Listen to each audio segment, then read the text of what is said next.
historia política de Chile, vamos a ver que lo que ocurrió desde 1833 en adelante fue la consolidación de un régimen político al cual malamente hemos llamado presidencialismo, y que tiene poco de presidencialista.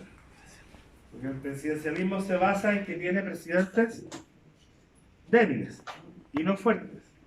La Constitución norteamericana estableció por definición presidentes débiles.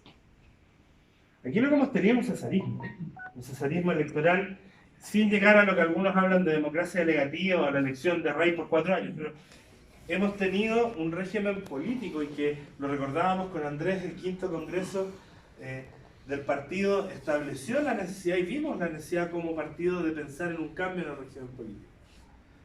Y creo que esa es otra prioridad en la cual debemos discutir como democracia cristiana. Hacia un régimen semipresidencial o hacia otros que entregue válvulas de escape y permitan refundar la actividad política en el país. Pero si seguimos con una suerte de cesarismo, sí, yo creo que voy a ser menos de 5. Seguimos con una suerte de cesarismo presidencial, yo creo que vamos a tener un problema central. Y el tercero, por lo menos línea roja para mí dentro de esto, es el territorio. La democracia cristiana es un partido que en el territorio, por ejemplo, representa a sectores rurales, que representa a sectores marginados, cosa de ver dónde está nuestra distribución geográfica de nuestra actual bancada parlamentaria, por ejemplo, donde muchas veces aquellos que por efectos del territorio han tenido menor acceso al servicio, han tenido menor acceso a los supuestos beneficios de la globalización, ahí se ve un tercer elemento clave, y donde la Constitución chilena a lo largo de la historia ha sido progresivamente centralista. La Constitución del 80, este amago de las regiones, lo que hace es divide para gobernar, y en el fondo es generar muchas regiones con muy poco poder y con muy poca capacidad efectiva de generar poder político. Ahí pongo 3 prioridades. Pueden haber otras. Yo creo que también detrás del territorio hay una de las peores desigualdades. Detrás del territorio hay la idea de que el Estado le provee servicios tipo A, tipo B y tipo C, dependiendo de donde esa persona se encuentre dentro del territorio. Entonces, necesitamos esa bajada de líneas rojas justamente por estos 4 principios y medio que les planteaba, que la literatura en ciencia política está bastante contesta. Y en esto es fundamental que pensemos, y ahí yo creo que ustedes, que son gente que probablemente hasta con más experiencia, con más años de militancia que yo, tienen claro, significa movilizar y transformar y motivar a personas que hoy día francamente están con dudas, mucha gente que se siente desafecta a esto, y que tenemos opciones que a mi juicio son súper claras para abril y para lo que viene. Y que para abril, a mi juicio, lo que determinó el partido es lo correcto. Debemos pensar en una convención constituyente donde sea la ciudadanía la que pueda promover, motivar y llevar a la gente, y no esto de 50 y 50, porque además creo que el Congreso debe seguir funcionando, porque existen otra serie de áreas donde es fundamental que sigan legislando y es fundamental que siga operando. Por lo tanto, lo que les quería decir es: miren la historia de Chile, miremos esos ejemplos que les planteo de la historia de Chile, miremos lo que ha sido la evolución constitucional e institucional de Chile, miremos un poco lo que la literatura y también lo que, porque esto tampoco se trata de inventar la rueda, ha dicho sobre cómo y cuándo se escriben estas constituciones, que son estos principios básicos, la idea de cómo se construye el acuerdo y algunas líneas delgadas, pero finalmente líneas rojas, desde la cual yo creo que la democracia cristiana tiene que salir a hablar al país, porque si no, en realidad nos vamos a sumar un coro donde todo es transable, donde todo es negociable, y yo creo que la democracia cristiana, bajo sus principios humanistas cristianos, tiene algo que decir sobre el ser humano y sobre el ser humano, en qué tipo de comunidad quiere desarrollarse, y la Carta Fundamental dice mucho. Ocupé menos los 5. 2 menos de los 5. Muy bien. Muchas gracias, Jaime. Aquí hay todavía un par de asientos acá adelante para los que están de pie de atrás. Verónica, o sea, hay asientos acá. Le voy a ofrecer la palabra al senador Francisco Buenchumilla. Yo creo que no requiere mucha presentación, pero me gustaría decir una sola cosa. A propósito de la territorialidad de la que estaba hablando Jaime, Pancho ha sido alcalde, ha sido intendente, ha sido diputado, ha sido senador, ha sido ministro de la presidencia. Tiene el privilegio de poder mirar este proceso no solo desde el proceso mismo que estamos viviendo, sino desde distintos lugares de la gestión del Estado, y en ese sentido yo creo que nos puede hacer una reflexión más valiosa todavía con esa experiencia. Pancho. Bueno, muchas gracias, Andrés. Voy a conversar, estimados camaradas, aquí sentados con mucha tranquilidad para que podamos reflexionar sobre lo que nos está pasando como país.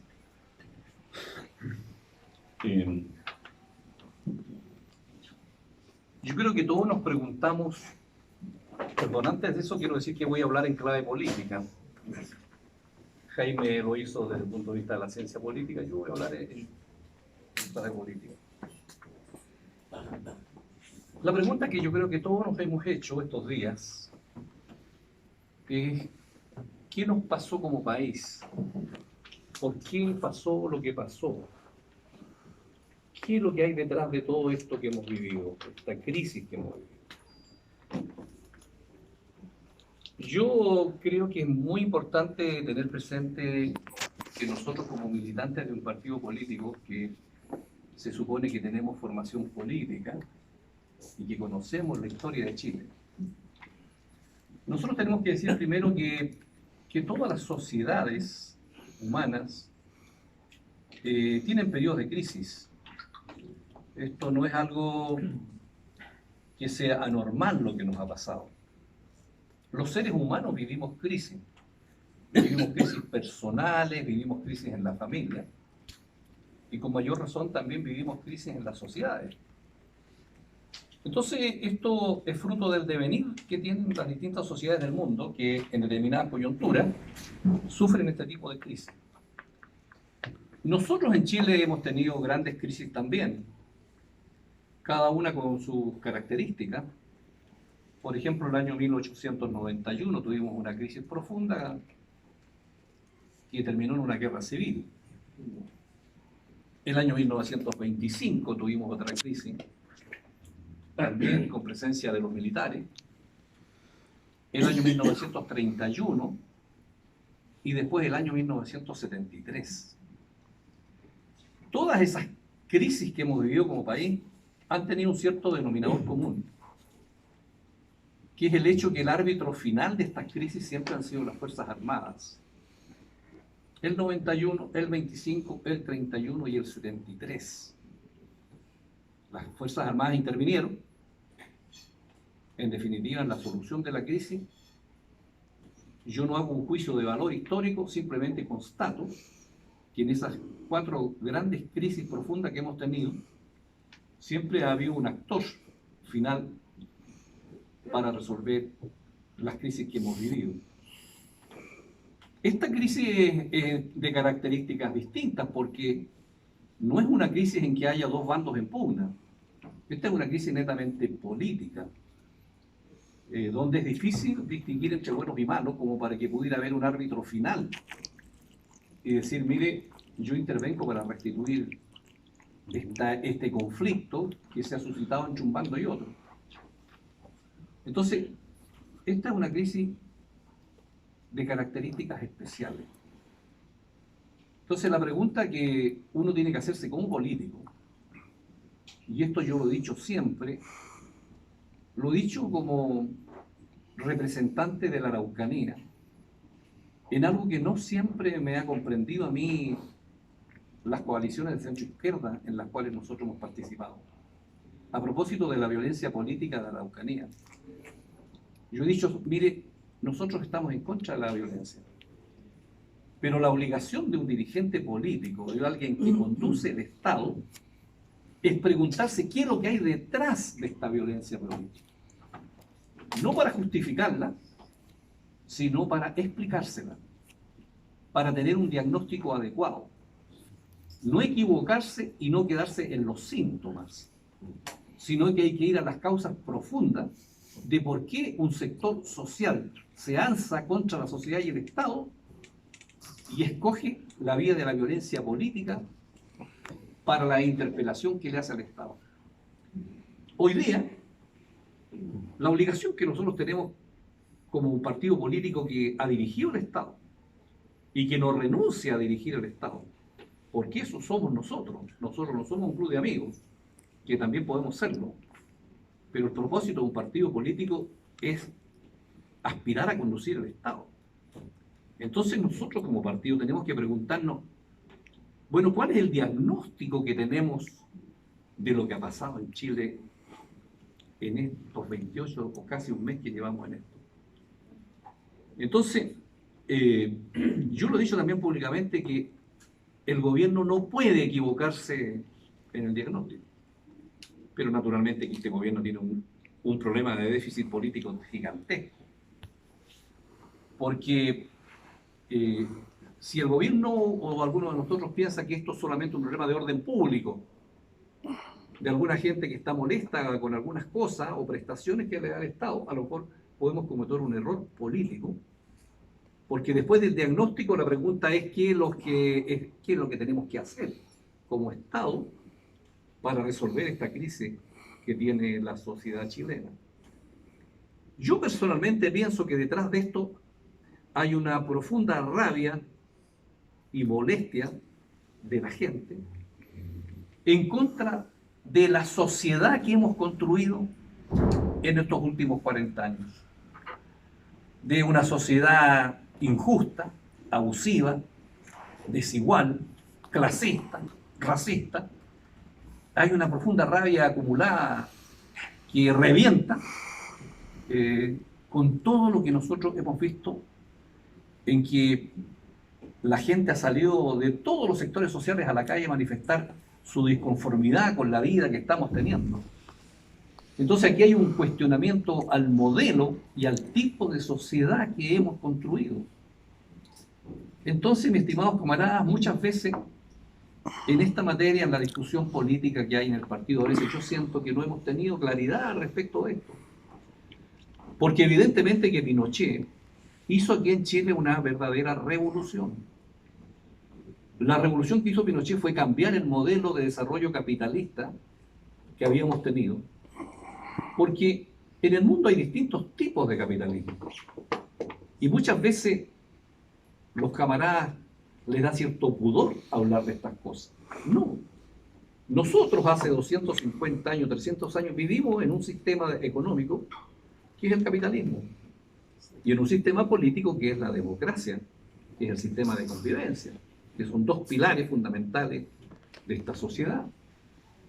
Pero antes de eso, vivimos miles de años en que había una sociedad de intercambio y de mercado, pero no había un sistema capitalista de acumulación por parte de algunos que se hacían inmensamente ricos en desmedro de los demás.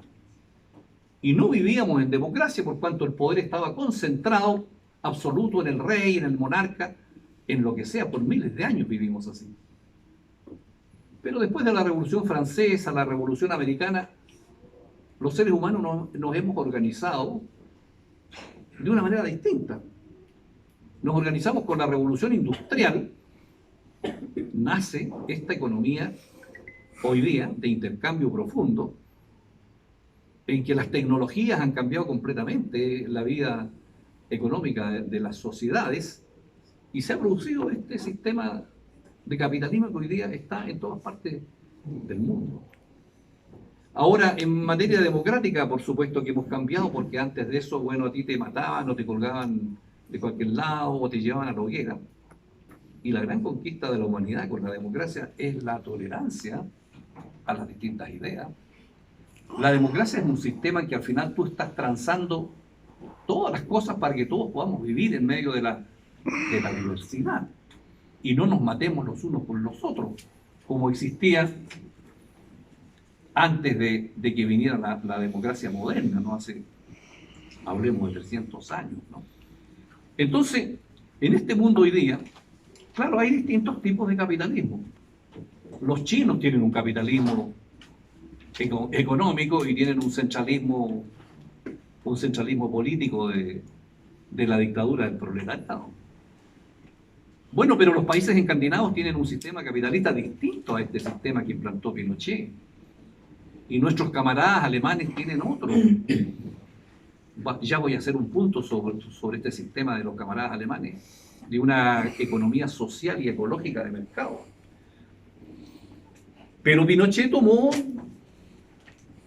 lo que tenían los neoliberales más absolutos de un grupo de economistas austriacos, von Hayek, von Mises, Friedman, que estuvieron aquí con Pinochet. Y el sistema neoliberal, digámoslo en términos sencillos, consiste básicamente en que el mercado rige toda tu vida.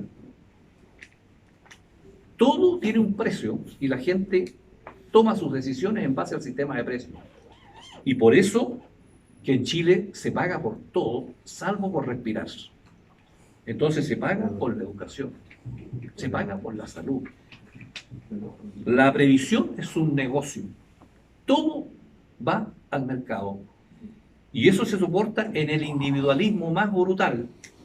Eso fue lo que dijo Margaret Thatcher cuando dijo: la sociedad no existe, lo que existe es el individuo. Y se contrapone absolutamente a lo que nosotros somos, porque nosotros partimos de la ética del cristianismo, en que tu hermano, el hombre es tu hermano, es tu prójimo, tú vives en una sociedad de colaboración, en solidaridad, donde lo que a ti te pase cuando eres viejo, a mí me importa, como una sociedad solidaria. El neoliberalismo dice, bueno, cada cual se rasca con sus uñas. Y si te quedaste atrás, bueno, te damos algo para que no te mueras. Y entonces la capitalización individual del sistema de AFP es que tú te rascas con tus uñas. Y si te dio, te dio. Y si no, no te dio. Y entonces ese sistema es el sistema más ultra que hay dentro del capitalismo en el mundo, del profundo individualismo, del rol del dinero, del rol del mercado, en que por todo se paga. Y el que tiene más, en consecuencia, tiene su vida, y si no, nosotros vemos hoy día lo que pasa con la previsión, donde hoy día nos hemos dado cuenta que nuestros viejos, resulta que después de ahorrar no sé cuántos años, se encuentran con que el sistema no cubre sus expectativas y está destinado, ¿no es cierto?, a la soledad, a los problemas y a vivir de la manera como hoy día la gente está viviendo. Y la educación, cuando es clasista, te hace que tú estés en un colegio de primera, de segunda, de tercera o de cuarta. Y que en esta sociedad entonces primero te pregunten dónde estudiaste y cómo te llamas, para que tú tengas una posibilidad. Mira, Margaret Thatcher y Reagan, que impulsaron también este sistema neoliberal, Margaret Thatcher no pudo echar abajo el Servicio Nacional de Salud, tal como decía Jaime, ¿no? Acá, no lo pudo echar abajo. Porque eso está enraizado en la sociedad británica después de la Segunda Guerra Mundial, cuando los soldados vuelven de la guerra y dicen, bueno, por lo menos que tengamos una salud, digamos, por todo lo que hemos sufrido. Bueno, eso sigue vigente, pero en Chile no. Entonces, la apreciación política mía como senador es que aquí lo que ha hecho crisis y la raya profunda de la gente en contra de esta sociedad deshumanizada, desigual, abusiva, individualista, en que tú te sientes absolutamente desamparado frente a una sociedad que no te colabora en nada. Es verdad que hemos tenido paliativos, y entonces estamos el pilar solidario, el aporte contributivo, tenemos paliativos, pero la gente ve que es insuficiente, porque hoy día nosotros tenemos dos Chiles. El Chile esplendoroso, iluminado, donde está el oasis, y el otro Chile. Es por eso que la gente hoy día tiene raya contra todo, y contra incluso las iglesias, los inmuebles, los bancos, la AFP. Entonces, yo creo, camaradas, que esa es la crisis que estamos viviendo. Ahora, hace mucho tiempo se levantó las banderas de decir, mire, queremos una asamblea constituyente, queremos una nueva constitución. La gente, yo creo que intuía de que por ahí podía estar la solución. Y la verdad de las cosas que conviene que nos detengamos un minuto es si efectivamente la Constitución es la solución para este modelo o es una cuestión instrumental para resolver este problema. El constitucionalismo escrito en el mundo existe también desde hace unos 300 años, digámoslo en cifras redondas, ¿no? Y si yo pudiera en clave política decir qué es lo que es una constitución, la constitución vendría a ser así como los estatutos del partido, que fija las reglas del juego de esa sociedad. Toda sociedad, cualquier cosa tiene sus reglas del juego. La Constitución es como las reglas del juego de la sociedad. Entonces, lo que hay que hacer aquí es cambiar las reglas del juego. Pero eso es un primer paso para cambiar el modelo. Porque, por ejemplo, si uno pudiera examinar todo lo relativo a la Constitución respecto al orden público económico. El orden público económico, bueno, tiene muchos componentes. No hay un artículo que diga, mire, este es el orden público económico, sino que el orden público económico comprende naturalmente el derecho de propiedad. Pero el derecho de propiedad contiene varias materias. Una es la expropiación, otra es el derecho de minería y otro es el agua, muy importante. Pero está el sistema tributario, está el rol activo o no del Estado en materia económica, está el rol de los privados o no en materia de salud, en materia de previsión, en materia educacional. Entonces, esas son las reglas del juego, porque si la Constitución te dice que el Estado no puede tener una educación pública potente y fuerte, de calidad, porque hay otro artículo que te dice que tú no puedes ponerle plata al sistema público, sino que también tienes que colocarle plata al sistema particular subvencionado. Entonces cada vez que había una ley en que tú le dabas 10, tenías que darle otros 10 acá. Y entonces hoy día tenemos un sistema público deteriorado, en decadencia, porque la acción del Estado ahí va desapareciendo. En circunstancias que en otras partes del mundo, cuando tenemos una auténtica economía social de mercado, el rol del Estado es clave. Entonces, lo que quiero decir es que la Constitución te fija ciertas reglas del juego. Y esas reglas del juego hay que cambiarlas para que te posibilite después construir un modelo distinto del modelo neoliberal, individualista, de mercado, en que por todo se paga y en que simplemente no hay lugar a una sociedad de colaboración, a una sociedad con sentido comunitario como es la ética que a nosotros nos inspira como partido político. Ahora, ¿por qué una convención constituyente que hubo que ceder ahí? Porque todo el mundo hablaba de asamblea constituyente y la derecha dijo, mire, si dejamos asamblea constituyente, ustedes nos tienen un punto adelante, porque el concepto de asamblea constituyente ya está metido en la gente. Entonces ellos pensando en la propaganda, en el marketing, en lo que van a hacer las elecciones, dijeron, bueno, si es asamblea constituyente, ya ustedes tienen colocado ese punto en el inconsciente colectivo. Entonces, bueno, hubo que transar y colocarle convención constituyente. Pero sustantivamente diríamos que es lo mismo. Ahora, entrando y aterrizando en lo que viene. La composición de la convención constituyente, el número no está determinado. Lo que sí está determinado que los constituyentes, para el evento de que gane la convención constituyente, yo estoy en ese escenario que es la postura que yo tengo de que tengamos una convención constituyente, los delegados los constituyentes se van a elegir con el mismo sistema con que se eligen los diputados.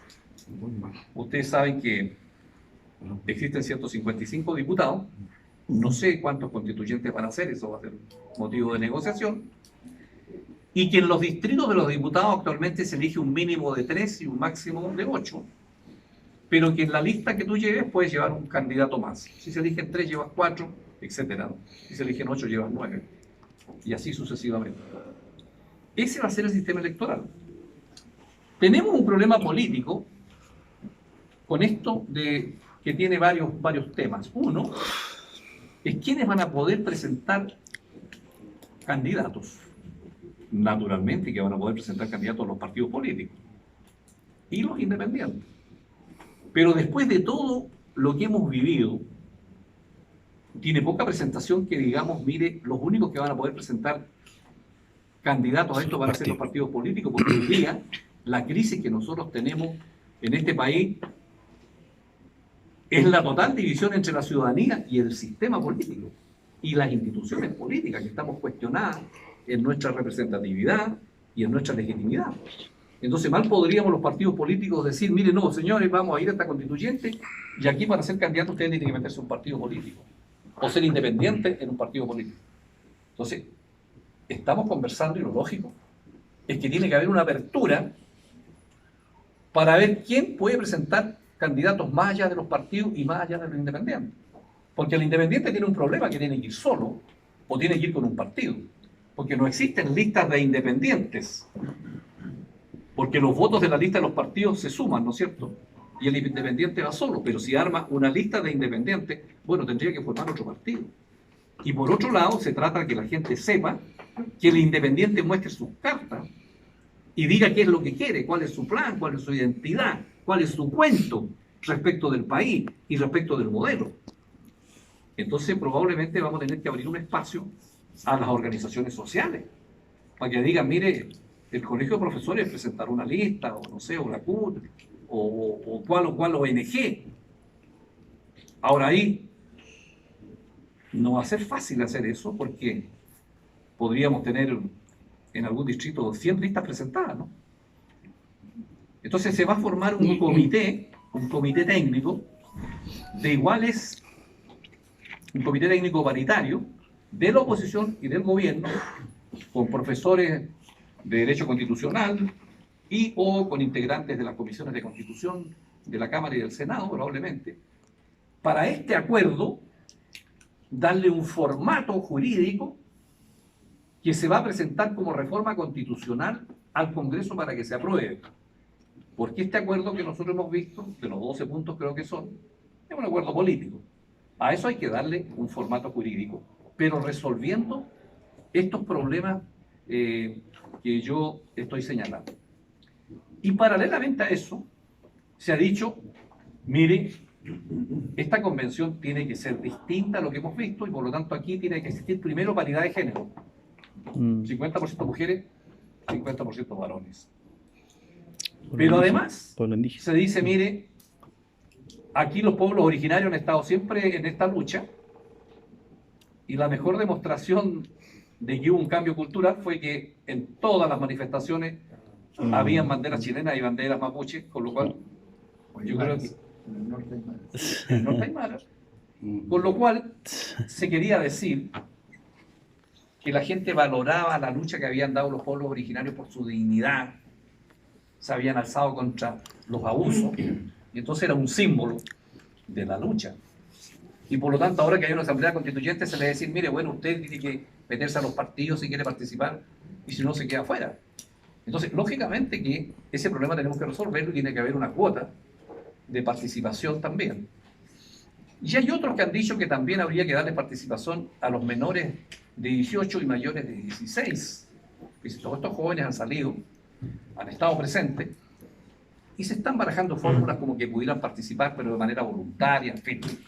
Entonces, eso es uno de los temas que habría que resolver en el curso de estos días y de trabajar en esa dirección.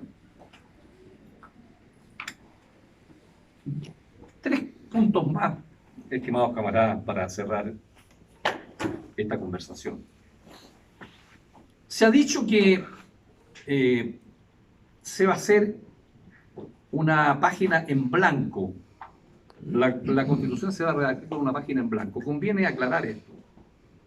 A propósito del quórum de los dos tercios. Expliquémoslo de la siguiente manera, de la manera más sencilla. Un quórum de los 2 tercios es lo que ha tenido la actual Constitución, junto con los 3/5 para reformar muchos capítulos de la Constitución.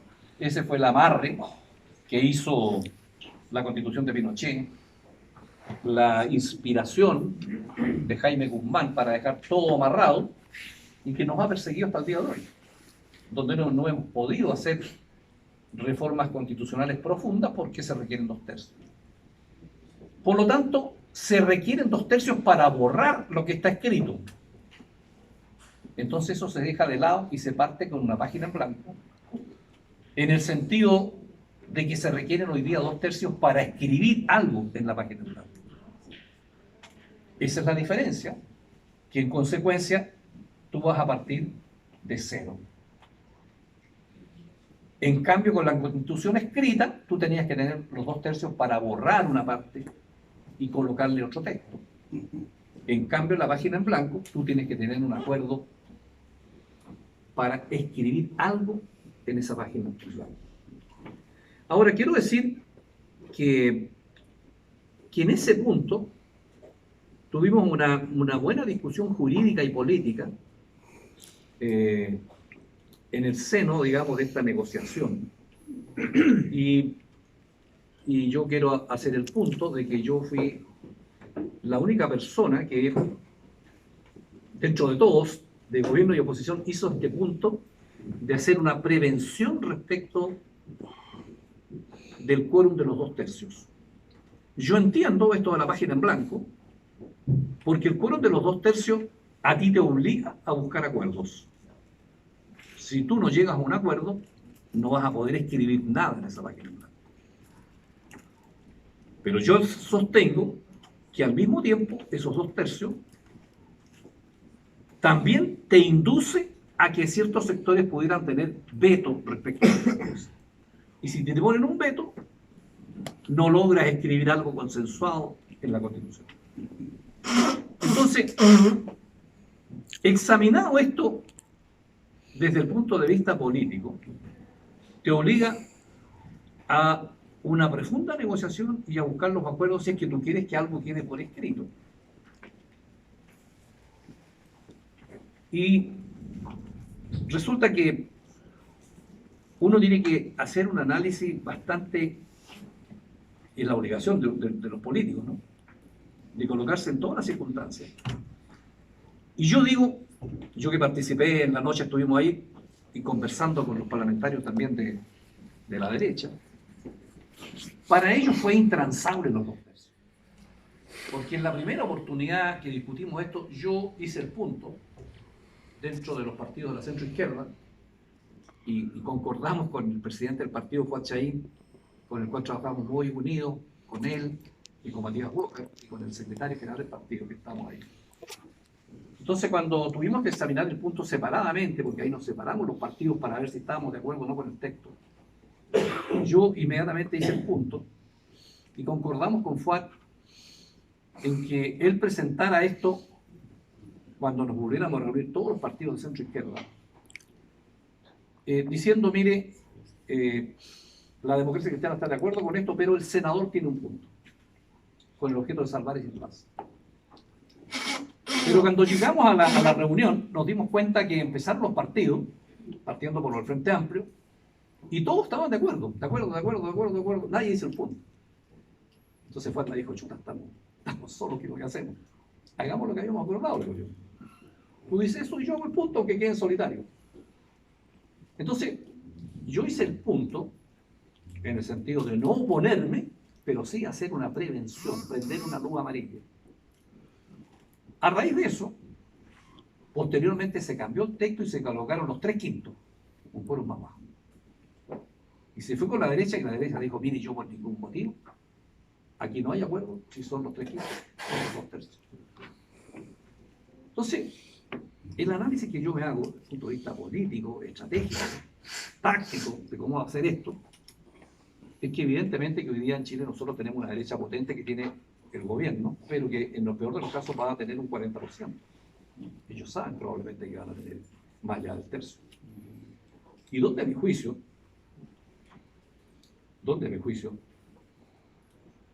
los grupos económicos que manejan este país, defensores ultranza de este modelo, van a hacer todo lo necesario para no cambiar este modelo con el veto que probablemente van a tener.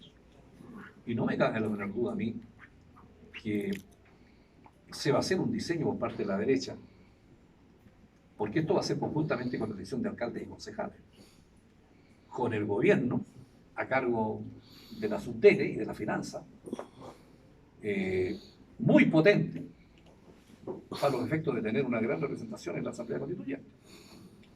Entonces, yo por eso, en esta cosa de hilar fino, tengo esta prevención respecto de estos 2/3, entendiendo perfectamente las explicaciones y las discusiones que tuvimos ahí con los profesores constitucionalistas que fueron ahí, que en la alta hora de la noche tuvimos un buen diálogo yo con ellos, con el profesor Zúñiga y el profesor Fernando H., respecto de los efectos de esto.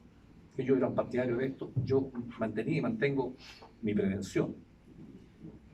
Porque de lo que se trata es que nosotros ojalá tengamos esta convención constituyente, tengamos una nueva constitución, pero ojalá despejemos los peligros y riesgos de no resolver adecuadamente los problemas políticos que tenemos. Y entonces, yo a partir de ahí podría hacer algunos ejemplos desde el punto de vista jurídico de los efectos que se pueden producir si es que no hay acuerdo en los 2/3 para escribir algo. Entonces, a mi juicio, va a depender de muchas materias. Porque se dice que si no hay acuerdo, rige la ley vigente. La Constitución. Porque la Constitución se va a derogar. Sí. O la ley próxima que se haga se va a hacer con quórum simple. Yo digo, de acuerdo. Muy bien. Pero, si tú examinas determinados puntos, pudiera, digamos, no resolver definitivamente el problema político con la nueva Constitución. Me explico. Si tú dices, por ejemplo, negociación colectiva por ramas, entonces la derecha te dice, no, hay veto, no se escribe. Pues bien, eso se va a resolver después por ley simple. Punto a favor. Se resuelve por ley simple. ¿No es cierto? Vamos a otro punto. Pero sería inconstitucional. Por ejemplo, vamos al punto, por ejemplo, del agua. El agua. El agua está regulado en el artículo 19, número 23 y 24. El artículo 19, número 23 te dice que tú no puedes apropiarte de las cosas que pertenecen y son comunes a todos los hombres, entre los cuales está el agua. Por supuesto. Pero el artículo 19, número 24, sobre el derecho de propiedad, en el inciso final, te dice a ti que el derecho de aprovechamiento sobre las aguas es propiedad privada. Y por lo tanto, hablando castellano y en términos simples, el agua está privatizada. Exacto. Suponte tú que tú digas, bueno, hay acuerdo y el agua es un bien nacional de uso público, se coloca en la Constitución. Y la derecha te dice, no doy el acuerdo. Y le voy a decir una cosa, estamos discutiendo en el Senado una reforma constitucional del agua, de esto mismo, ahora, la semana pasada, y todos los discursos de la derecha fueron en contra. Claro. ¿Qué va a hacer la derecha sobre el agua en la Constitución? Va a estar en contra. Y probablemente no vamos a escribir nada sobre el agua. ¿Qué va a quedar si no hay acuerdo? Va a quedar el Código Civil, que regula las aguas, en el artículo 595, y va a quedar el Código de Agua. Pero el problema es que todos los titulares de derecho de aprovechamiento de las aguas, hasta el día de hoy, van a quedar con sus derechos de propiedad intactos. Porque la Constitución rige para el futuro, no te puede afectar los derechos que tú adquiriste conforme a la Constitución del 80. O sea, todos los derechos privatizados no van a ser resueltos en la nueva Constitución, por falta de acuerdo. ¿Qué es lo que habría que hacer después? Después tú tendrás que comprar esas aguas o expropiarlas. Y para expropiarlas vas a tener que dictar otra legislación declarándolas de utilidad pública para que puedan ser expropiadas. Yo hago el punto para los efectos simplemente de señalar que yo no me opongo a los 2/3, pero si uno hila un poquito fino, pueden haber situaciones en que levantamos expectativas a la gente y eso no necesariamente va a ser así. Porque la gente tiene una postura feroz en contra del abuso, porque el agua es la única parte del mundo que el agua hoy día es privada. Y entonces Ahí vamos a quedar en una situación intermedia, vamos a tener que decirle a la gente, mire, no quedó resuelto, vamos a tener que dictar otra reforma, vamos a tener que hacer un proceso de expropiación. Entonces, yo simplemente hago el punto. Le coloco otro tema, sensible también, difícil, que es el tema de los pueblos originarios. Y digo que es sensible porque hasta antes de este proceso de movilización que vivimos, el único sector en Chile donde había gente que estaba, digamos, que se saltaba los métodos democráticos de la no violencia, era el mundo mapuche.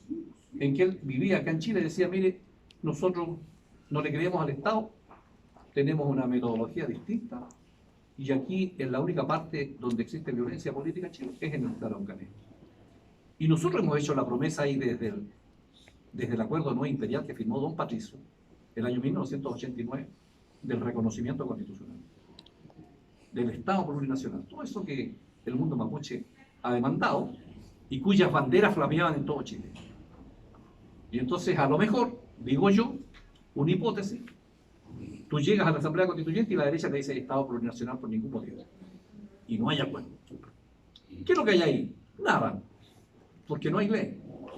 Entonces la respuesta del Estado al mundo mapuche tendría que ser, mire, estimados amigos y compañeros, y Peñi, lo que sea, sus banderas flamearon en todo Chile, pero fíjense que no, el Estado chileno no tiene acuerdo respecto del reconocimiento. Pero no se preocupen porque vamos a dictar una ley. Entonces el mundo mapuche diciendo, usted me está tomando el pelo que me viene diciendo del año 89 que me va a dictar una ley. Mi punto es simplemente que pudiéramos tener en el desarrollo de esto puntos políticos que es menester que el partido los tenga presentes.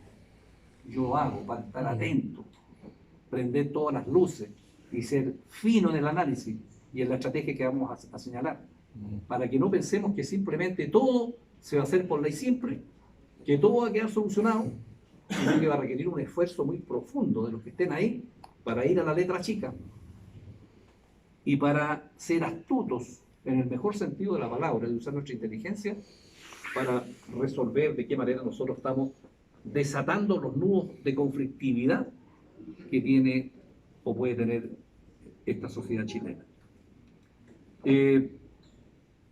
Termino, me voy a meter en un tema que no debería meterme tal vez, pero como senador de Monte Cristiano me quiero meter. Quiero hacer mi aporte. ¿Cuáles son los desafíos de la democracia cristiana? Naturalmente que aparte de prepararse para la parte electoral y llevar sus candidatos en todo Chile, y ojalá ser muy abierto, y ojalá traer muchos independientes, y no pedirles militancia, así como decía alguien, don Gabriel Valdés, no me acuerdo quién decía que para entrar a la democracia cristiana era más difícil que entrar para los jesuitas, una cosa así, o a los benedictinos. Yo creo que va a ser muy importante tener un diseño que te permita, digamos, invitar a mucha gente que se incorpore a esto y lo podamos llevar a aprovechar esta coyuntura. Y yo estoy cierto que el partido va a trabajar en toda la parte electoral, la parte operativa, la parte organizativa, bueno, todo ese cuento lo doy por hecho, y sobre todo que vamos a tener elecciones de senador, de alcaldes, concejales y gobernadores. Pero a mi juicio, el punto más central que tiene que tener la DC tiene que decir qué le ofrece al país, cuál es su identidad, cuál es su cuento, cuál es el diseño de país que soñamos, hacia dónde queremos caminar. Porque lo que no puede pasar, que en la mesa del partido y los diputados digan A y los senadores digamos B. Porque aquí hubo un diseño, a mi juicio, que se demostró equivocado. El diseño de la mesa y de los diputados, de llegar a acuerdos con la derecha. Y quiero decirle a ustedes, que lo digo aquí sin ningún problema, porque lo he conversado con Fuad. Porque tenemos diálogo y lo hemos conversado todo el día. Que aquí tenemos que consensuar un diseño único, un relato, una identidad, un cuento que nos dé prestancia. Que le digamos al país, mire, esto somos, esto queremos, y estamos todos trabajando para una misma línea. Pero no podemos tener un disenso desde el punto de vista estratégico. de qué es lo que somos nosotros frente a la derecha, frente a la gente, frente al país, qué queremos, qué somos. ¿Cuál es nuestro cuento? Si alguien dice, ¿y qué me ofrecen los constituyentes demócratas cristianos? ¿Cuál es su identidad? ¿Qué van a hacer con respecto al modelo, a la salud, a la educación, a la previsión? ¿Qué tipo de sociedad y de país me ofrecen? Yo creo que nosotros deberíamos buscar una identidad y trabajar algo que no tenemos para qué descubrirlo. Porque nosotros hemos tenido una crisis de unos cuantos años atrás en que los partidos demócratas cristianos en el mundo han ido desapareciendo. Tal vez porque la pregunta es qué tenemos que decir como cristianos en el siglo XXI, con un mundo que cambió absolutamente. Nos cambiaron el mundo. Pero nosotros tenemos una historia para atrás. Eduardo Frei Montalva hoy día sería catalogado como un subversivo, como un revolucionario con todas las cosas que hizo. Y nosotros tenemos una historia, tenemos un cuento por qué nacimos a la vida política. Y tenemos una ética, porque la política es inseparable de la ética. La ética son los valores que nos inspiran nuestra acción. Que al momento que tú tomas una decisión, racionalmente tus valores te inspiran para tomar una decisión para acá o para allá. Y los valores nuestros es la ética del cristianismo. La ética del cristianismo que parte de la base que tú eres igual a tu prójimo, que no hay superioridad, que no hay clasismo, que no hay discriminación, que tú no vives solo, sino que vas en una nave en este mundo, navegando por el mundo, y por lo tanto eres una sociedad solidaria. Esa es nuestra ética que tiene que iluminar nuestras políticas públicas. Entonces, por supuesto, que aquí no se trata de una agenda social en que a ti te digan, mire, es que el pilar solidario va a un 20% y no estemos de acuerdo en que le demos un 40 o un 50. Que por supuesto hay que subirlo. Pero el problema es que aquí está funcionando el sistema estructural de la AFP, del sistema previsional, el sistema estructural de la salud, el sistema estructural, bueno, de la educación. Más allá de pesos más, pesos menos. Entonces yo digo, ¿y por qué nuestros camaradas alemanes que son exitosos en el mundo? Porque Alemania es una de las grandes potencias que hay en el mundo, que es un país respetado por las cosas como lo hacen. Bueno, ellos tienen un sistema capitalista, pero tienen una economía no de libre mercado. Ellos tienen una economía social y ecológica, donde lo social es clave, donde la educación, tu parte con que el Estado te apoya desde el kinder hasta el doctorado, donde tienes salud, tienes previsión, una sociedad más solidaria. Yo creo que hay que buscarle por ahí si queremos tener un modelo que nos pueda potenciar. Entonces ahí tienen trabajo los camaradas del Consejo Nacional, los camaradas economistas, los camaradas que están en esto.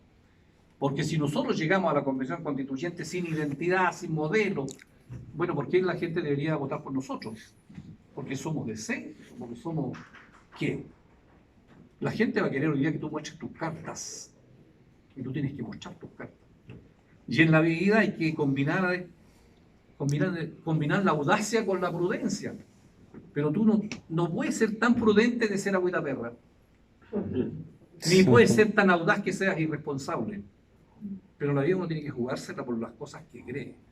Entonces el partido tiene en ese sentido, hoy día, tiene que tener audacia para que salgamos de la medianía de la tabla, para que salgamos de esta decadencia en que cada día somos más chicos, sino que los cristianos tenemos algo que decir en este siglo XXI en medio de esta sociedad que en los últimos 40 años hemos construido en Chile basada en el más profundo individualismo y abuso de la gente, que hoy día reventó.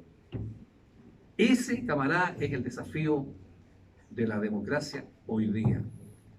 Si tenemos la sabiduría de entender esto, entonces podemos pensar con optimismo que nos puede ir bien. Y podemos tener una oportunidad para volver a reconcursar, como decía nuestro maestro Jaime Castillo, que siempre hablaba él de que teníamos nosotros que reconcursar frente a la gente. Pero no podemos reconcursar con más de lo mismo, no sirve. Nosotros tenemos que tomar una decisión de decir que frente a este modelo que hoy día fue cuestionado por la gente, nosotros le ofrecemos una visión distinta del mundo, de la vida, de la sociedad. Ese es nuestro desafío. Así que yo espero que en esa dirección trabajemos. Muchas gracias.